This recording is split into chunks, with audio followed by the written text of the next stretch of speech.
Semoga Tuhan beserta kita. Inilah Injil Yesus Kristus menurut Santo Lukas. Penjala ikan menjadi penjala manusia. Pada suatu kali, Yesus berdiri di pantai Danau Genesaret. Sedang orang banyak mengurumuni dia hendak mendengarkan firman Allah. Dia melihat dua perahu di tepi pantai. Nelayan-nelayan yang telah turun dan sedang membasuh jalannya. Ia naik ke dalam salah satu perahu itu, yaitu perahu Simon, dan menyuruh dia supaya memulakan perahunya sedikit jauh dari pantai. Lalu ia duduk dan mengajar orang banyak dari atas perahu. Setelah selesai bicara, ia berkata kepada Simon, "Bertolaklah ke tempat yang dalam dan tebarkanlah jalan untuk menangkap ikan." Simon menjawab, "Guru, telah sepanjang malam kami bekerja keras dan kami tidak menangkap apa-apa, tetapi karena Engkau menyuruhnya, aku akan menebarkan jala juga." Dan setelah mereka melakukannya, mereka menangkap sejumlah besar ikan sehingga jala mereka mulai koyak.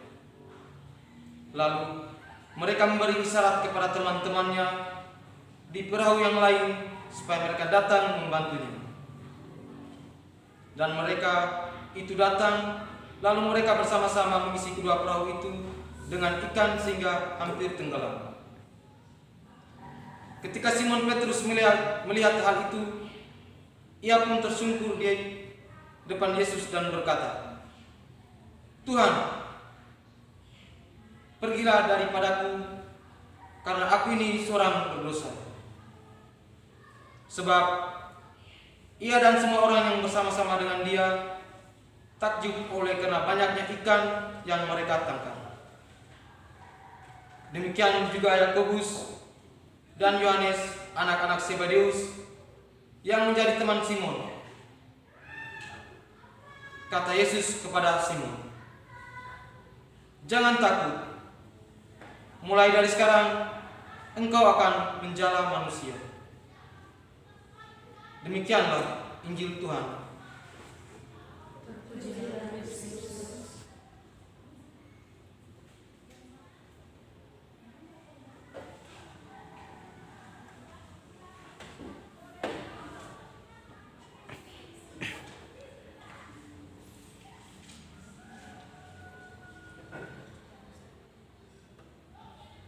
Saudara-saudari yang terkasih dalam Tuhan, apakah kita pernah melihat apa itu jala dan pukat?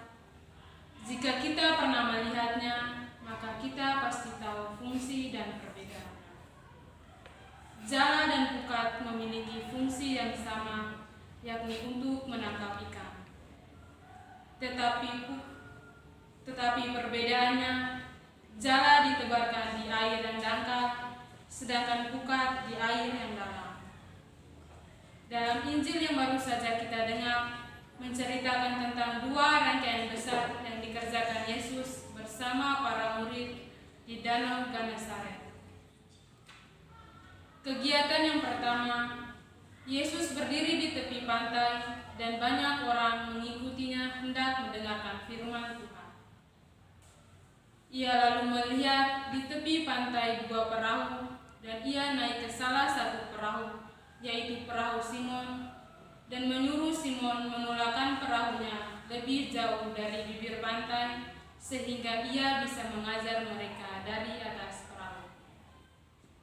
Sedangkan kegiatan yang kedua, Yesus menyuruh Simon untuk tolaklah perahumu lebih ke dalam dan tebarkanlah jalamu untuk menangkap ikan. Tetapi Simon menjawab, "Tuhan, telah sepanjang malam kami bekerja keras dan kami tidak mendapat apa-apa." Ini terbukti bahwa Simon adalah orang yang sombong, orang yang angkuh.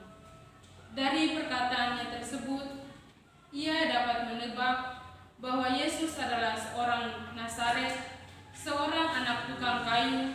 Bagaimana ia bisa tahu tentang keadaan air laut? Tetapi Simon tidak berhenti di situ. Ia lalu menolakkan perahunya lebih ke dalam dan tebarkan jalannya. Alhasil, apa yang mereka dapat? Mereka mendapatkan sejumlah banyak ikan, sehingga perahu mereka pun hampir tenggelam. Dalam kisah yang baru saja kita dengar, dalam situasi hidup kita lebih penting, bahkan kita lebih menyadari ketika kita telah melihat pembuktian dari segala sesuatu. Dalam hidup yang penuh dengan tanda tanya ini, Tuhan telah menyediakan begitu banyak kebahagiaan kita di balik segala kegagalan maupun cobaan hidup yang kita hadapi. Virus corona sebagai cobaan bagi kita di mana kita hidup jauh dari Tuhan. Kita mulai mempertanyakan keadaan Tuhan. Mengapa ini semua terjadi pada kita? Mengapa Tuhan tidak menolong kita? Di manakah keberadaan Tuhan? Maka dari itu, marilah kita bersama-sama bergandengan tangan, saling menghargai satu sama lain, dan saling percaya sesama kita, karena kunci dan kepercayaan kita adalah pada Tuhan, karena kita tahu bahwa kita dapat diselamatkan oleh